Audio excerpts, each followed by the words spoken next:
तो ये आया है अमेज़ोन से, अमेज़ोन, और इसका शायद ओरिजिन नंबर जो भी है B44 ब्लू डॉट से टाइप हुआ है।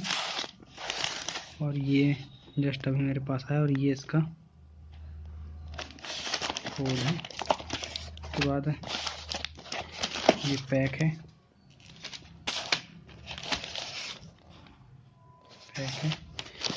अब इसको खोलने के और इसको ओपन करता हूँ।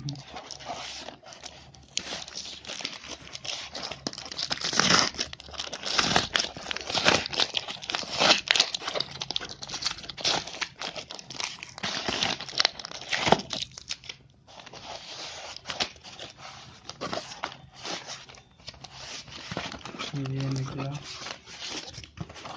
एक और पैक है ये।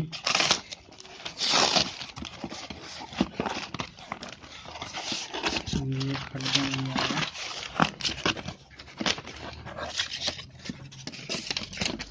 ये इसका बिल है, और ये किट आई है इसके साथ। ये प्रोडक्ट चाइनीज आइटम है, ये भी बना दी यहाँ पर इनने। इसमें कॉम्बो आए, तो ये कॉम्बो 300 रुपये में दोनों है, बैठाने के लिए और ये लगाने के लिए। तो बकायदा ये भी दिया कैसे गया। Thank you. ये पैकिंग हो गई। तो ये नोज़ शेपर और लिप कॉम्बो दोनों आ गए।